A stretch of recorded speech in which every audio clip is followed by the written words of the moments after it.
Hello guys. स्वागत है आपका मेरे यूट्यूब चैनल पर। आई होप आप सब लोग अच्छे होंगे। आपका ज़्यादा समय न लेते हुए चलो स्टार्ट करते हैं आज की वीडियो। 17 साल की उम्र में जब मैं पहली बार वॉर पर जाने वाला था, उससे एक दिन पहले भी मैं यहीं आया था। क्या उसी बैटल के बाद मैं ग्रैंड ड्यूक बना था? हाँ, हमेशा की तरह अकेला अपने दिल को शांत करने के लिए। नहीं रुको, उस वक्त क्या मैं सच में अकेला था? नहीं, मैं अकेला नहीं था। उस दिन वहां डेफिनेटली कोई था। एक बच्चा। जिम उस स्टोर रूम में अकेला बैठा बोल रहा था, मैं थक चुका हूँ। वो उस दिन को याद करता है जब उसे वॉर में भेजे जाने से पहले जो रिचुअल किए जाते हैं वो कर रहे थे। हालांकि मुझे इस वॉर में मरने के लिए भेजा जा रहा है, फिर भी ये लोग अपनी खाली फॉर्मेलिटी कभी स्किप नहीं करते। कितना अनोइंग है। अगर वहां जाकर मैं मर गया तो मुझे इन सब बातों के बारे में सोचना नहीं पड़ेगा। फिर वो खुद को समझाता है, छोड़ो भी, बेकार थॉट सोचना बंद करो। फिर उसे कुछ और बातें याद आती हैं जो कहीं उसकी यादों में दब चुकी थी।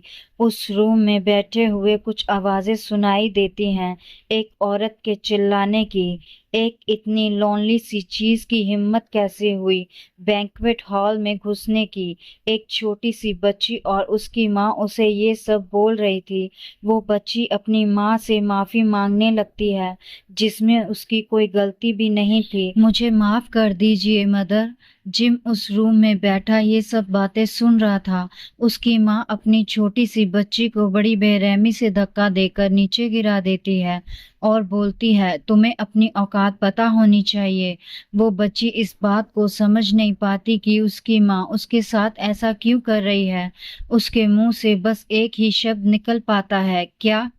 तुम जैसा एक महज नाजायज बच्चा बस एक छोटी मोटी वर्चस्व की लड़ाई है ना। वो छोटी सी बच्ची रोने लगती है और जिम उसकी आवाज सुनकर बाहर निकलता है। आखिर हो क्या रहा है? वो देखता है ये तो काफी यंग लग रही है, कितनी पिटीफुल है। खैर, शायद ये खुद ही यहाँ से चली जाएगी। वो बच्ची और जोर से रोने लगती है और अपनी मदर को बार बार बुलाती है। जिम पीछे खड़ा सब देख रहा था। कसम से वो बस एक अचानक आई हुई सनक थी। उसे वहां अकेले रोते हुए देखकर मुझे अपना यंग ईयर सेल्फ बहुत याद आ गया। इसलिए अनयूजुअली मेरे कदम उसकी ओर बढ़ गए। मैंने उससे पूछा कि तुम रो क्यों रही हो? मत रो, मैं तुम्हारे साथ रहूंगा। मैंने उसकी तरफ अपना हाथ बढ़ाया। वो बच्ची मेरा हाथ देखकर चौंक गई थी, जो कि उसकी तरफ बढ़ा हुआ था। और उस वक्त मैंने डेफिनेटली।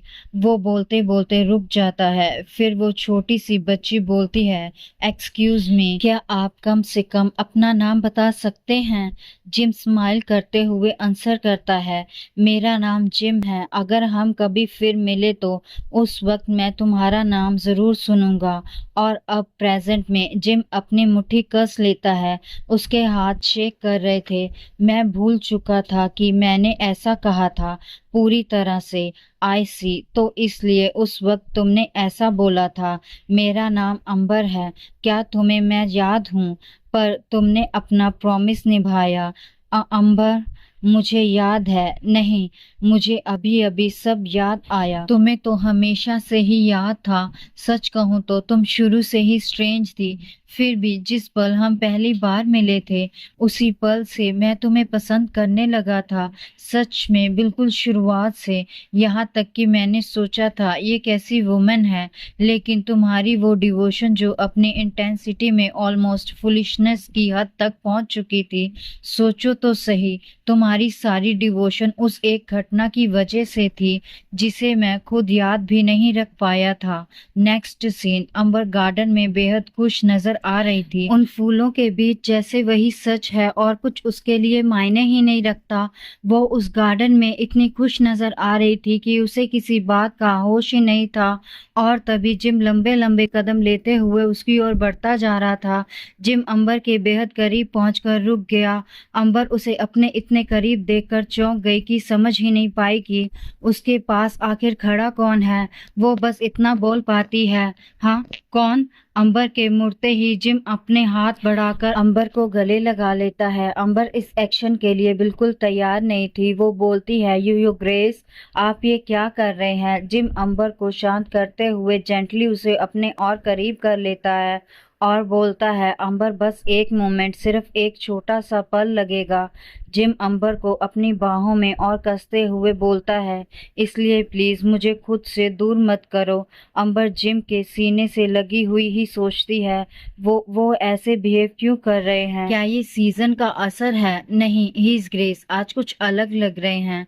जिम अंबर को अपने और करीब कर लेता है और उसे महसूस करने लगता है। अंबर बस उससे दूर हटना चाहती थी। वो उसे रोकने की कोशिश करती है, यो ग्रेस, पर जिम उसमें इस कदर खोया हुआ था कि उसे एहसास ही नहीं हो रहा था कि अंबर उससे परेशान हो रही है। जिम उसके बालों को स्मेल करते हुए बोलता है, ये सेंट, ये वार्मथ, ये हार्ट बीट।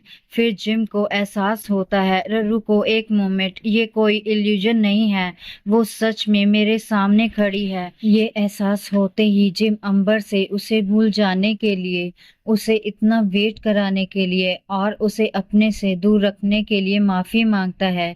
रुको अंबर, यस आई एम सॉरी, मुझे माफ कर दो। सिर्फ इन शब्दों से मैं अपनी सारी फीलिंग्स एक्सप्रेस नहीं कर सकता। नहीं, मैं अपने इमोशन को सिर्फ इतना कहकर बयान नहीं कर सकता। मुझे पूरे दिल से ये बताना होगा कि मुझे कितना अफसोस है कि मैंने अब तक तुम्हें इग्नोर किया, कि मैं तुम्हें याद नहीं रख पाया, जबकि मैं जानता हूँ तुम इतनी डार्जिलिंग ब्राइट हो कि मैं तुम्हारी आंखों में देख भी नहीं पाता। आखिरकार सब खत्म हो गया, वो लंबे ठंडे विंटर। नेक्स्ट सीन, जिम अपने स्टडी रूम में बैठा काम कर रहा था। वो लेटर लिखने में इतना मगन था कि उसे पता ही नहीं चला कि डोर पर कौन खड़ा है। जिम को कुछ आहट महसूस होती है और वो पूछता है, लूक, क्या तुम हो? अंदर आओ, अगर कोई रिपोर्ट है तो ब्रीफ रखना। अंबर जिम को आवाज लगाती है, यो ग्रेस। जिम अंबर को वहां देखकर खुश और हैरान दोनों था। अंबर, तुम यहाँ कैसे? एक मोमेंट रुको, मैं इसे अभी रैप अप करता हूँ। अंबर बोलती है, मैं बाहर जाना चाहती हूँ। जिम थोड़ा हैरानी से पूछता है, गो आउट? अंबर जिम को याद दिलाती है, यस, आपने ही कहा था कि मैं कहीं भी जा सकती हूँ। नेक्स्ट सीन, दोनों कैरेज में बैठे कहीं जा रहे थे। जिम का पूरा ध्यान अंबर पर था, पर अंबर खिड़की से बाहर कहीं दूर देख रही थी, अपनी ही सोच में गुम। जिम सोचता है, ये पहली बार था जब अंबर ने खुद से किसी चीज के लिए इनिशिएटिव लिया था। जो भी बात हो, मैं उसे वही करने देना चाहता हूँ जो वो सच में चाहती है। वॉट एवर इट इज, मैं उसे पूरी फ्रीडम देना चाहता हूँ। अंबर की आंखों में उदासी साफ नजर आ रही थी। वो खिड़की से बाहर देखते हुए सोचती है, गांव तो मेरी सोच से कहीं ज्यादा पास है। क्या ये कैरेज की वजह से फील हो रहा है? अगर ऐसा है तो शायद मैं सीक्रेटली कैरेज लेकर यहाँ से एस्केप कर सकूं। ऐसा करने के लिए मुझे किसी न किसी तरह उनकी नजरों से बचना होगा। हाँ, मुझे हर हाल में उनकी आंखों से बचना होगा। ये सब वो जिम को देखते हुए सोच रही थी। जिम बेहद थका हुआ लग रहा था, इतना कि वो चलती कैरेज में ही सो गया।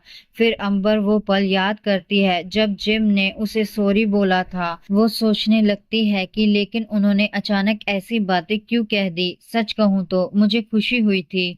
मैं सच में खुश थी, क्योंकि ऐसा लगा जैसे मेरे उस पुराने वर्जन को, जो उनकी इनडिफरेंस से टूट गया था, आखिरकार किसी ने कंफर्ट किया हो। इतना ज्यादा कि अगर मैं 1 साल पहले वाली अंबर होती तो शायद उसी पल उनकी बाहों में चली जाती। सही है, अगर मैं 1 साल पहले वाली होती, लेकिन अब इतने समय के बाद उन्हें यूं ही एक्सेप्ट कर लेना नहीं, इसलिए अब मेरे पास सिर्फ एक ही रास्ता बचा है। नेक्स्ट सीन, अंबर बड़े ध्यान से पूरे विलेज को देख रही थी। बेहद खुश भी नजर आ रही थी, जैसे यही वो जन्नत है जहां वो रहना चाहती है। ये गांव मेरी सोच से कहीं ज्यादा लाइवली और प्रिटी है। जिम अंबर को आवाज लगाता है, अंबर। अंबर जिम की तरफ मुड़कर देखती है और अपने मन में सोचती है, डिसिपियर योर ग्रेस, काश आप मेरी नजरों से ओझल हो जाएं। जिम उसके ख्यालों को तोड़ते हुए बोलता है, अगर तुम्हें जरा भी अनकंफर्टेबल फील हो तो मुझे तुरंत बता देना और मेरी परवाह मत करना, बस अपना काम करो। तुम मुझे सिर्फ एक एस्कॉर्ट समझ सकती हो, मुझे कोई आपत्ति नहीं। लेकिन अंबर तो कुछ और ही सोच रही थी। असल में मैं तो सिर्फ आसपास के रास्ते मेमोराइज करने आई थी। मेरी कोई एक्चुअल डेस्टिनेशन नहीं है। लेकिन अगर मैं यूं ही एमलेसली घूमती रही तो मुझ पर सस्पिशियस हो जाएगा। जिम अंबर के पीछे खड़ा सब देख रहा था, बट वो कुछ भी बोलता नहीं। अंबर अपनी ही सोच में गुम आगे निकल जाती है। इसलिए बेटर होगा कि विलेज साइट सीन का बहाना करते हुए थोड़ा इधर उधर देखें। अंबर ऐसे ही रैंडम किसी भी शॉप में जाकर कुछ भी देखने लगती है। जिम हैरानी से अंबर को देख रहा था। फिर वो उसे दूसरी डायरेक्शन में चलने का इशारा करता है, पर अंबर का पूरा ध्यान रास्तों को ध्यान से देखने में लगा था। वो जिम के इशारे को देख नहीं पाती और आगे बढ़ जाती है। वो अपने मन में सोचती है, गुड, इसी तरह नेचुरली चलते हुए मैं एस्केप रोड याद कर लूंगी। और जिम भी अंबर के पीछे चल देता है। अंबर और भी कई शॉप में जाकर सामान देख रही थी ताकि जिम को उसके प्लान के बारे में शक न हो। जिम भी अंबर को देख रहा था और वो जो करना चाहती थी उसे करने दे रहा था। चलते चलते अंबर और जिम एक फाउंटेन के पास आ जाते हैं। अंबर सोचती है, हो गया, अब मुझे रास्ता पता है। चलो इससे पहले कि किसी को शक हो वापस चलते हैं।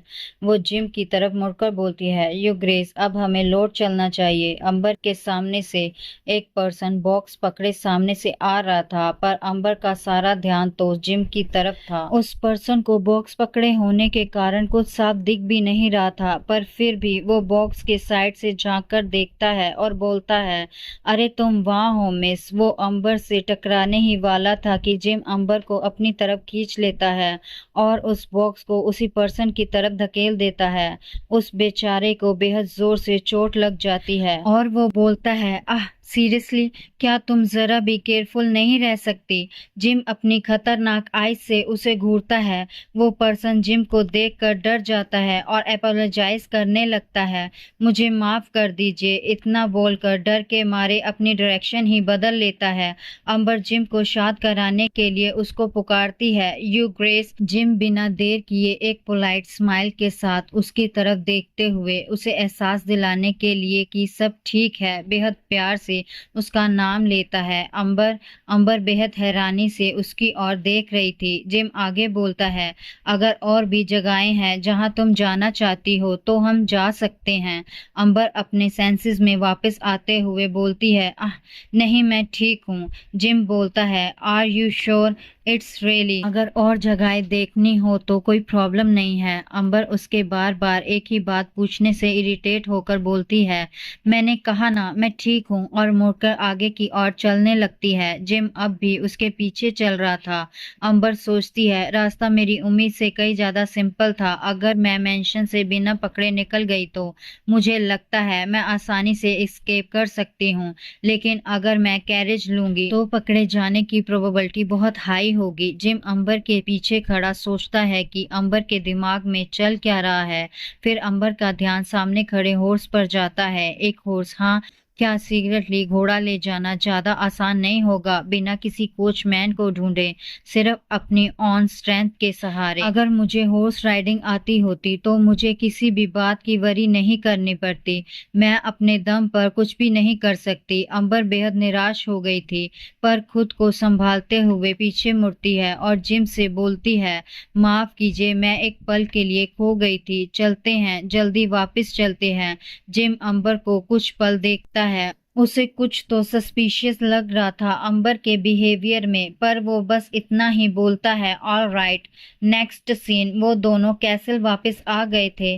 अंबर अपने रूम में आती है। सामने लिंजी काफी सारे गिफ्ट और फ्लावर लिए खड़ी थी। अंबर बोलती है, लिंजी। लिंजी अंबर की तरफ मुड़ती है, योर ग्रेस। अंबर पूछती है, ये सब क्या है? लिंजी बोलती है, जी क्या ये सब आपने नहीं खरीदा? आप दोनों के लौटने से पहले ही डिलीवरी वैगन आ चुका था। अंबर सरप्राइज होकर बोलती है, लेकिन मैं तो आज बस थोड़ा सा घूमी थी। ये ज्वेलरी और ये फ्लावर्स भी, ये तो बस वो चीजें हैं जिन्हें मैंने रास्ते में यूं ही देखा था। लिंजी बोलती है, तो फिर जरूर ही इस ग्रेस ने खरीदा होगा आपके लिए। अंबर इस बात से इनकार करती है, क्यों, इससे उन्हें क्या बेनिफिट मिलेगा? लिंजी समझाने की कोशिश करती है, शायद वो बस आपके लिए सब कुछ करना चाहते हैं। मेरी नज़र से भी देखे तो हिज ग्रेस सच में अंबर इससे आगे और कुछ भी सुनना नहीं चाहती थी। वो लिंजी को बीच में ही टोक देती है और बात बदल देती है।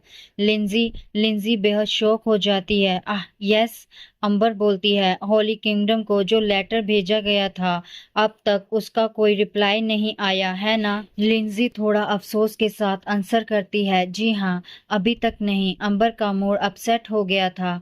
आई सी, क्या तुम कह रही हो कि लेटर भेजा ही नहीं जा सकता?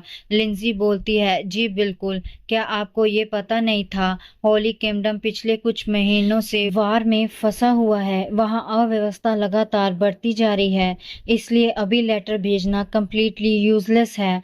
अंबर पूछती है, ये हालात और कितने समय तक रहेंगे? लिंजी अंबर के पूछे क्वेश्चन का कोई जवाब नहीं देती और खुद से ही सवाल करती है, क्या मुझे उन्हें सच बता देना चाहिए? लेकिन अगर उन्हें सिचुएशन का पता चल गया तो वो तुरंत वापस जाने की कोशिश करेंगी और अगर ऐसा हुआ तो हिज ग्रेस का दिल पूरी तरह टूट जाएगा। पर दूसरी तरफ हर ग्रेस लगातार होली किंगडम की चिंता करती रहेंगी। अंबर इन सब से अनजान फ्लावर की स्मेल का आनंद ले रही थी। नेक्स्ट सीन, लिटिल टेरिटरी में एलन अपने मन में सोचता है, ये जगह काफी बड़ी और आलीशान है। पीछे से एक सर्वेंट एलन को आवाज लगाता है, मिस्टर एलन। एलन पीछे मुड़कर देखता है। सर्वेंट बोलता है, प्लीज एक मोमेंट वेट कीजिए, मैं मिस गैब्रियल और बच्चों को लेकर आता हूँ। एलन अपने मन में सोचता है, तो उनकी सेफ्टी का भी प्रॉपरली ध्यान रखा जा रहा है।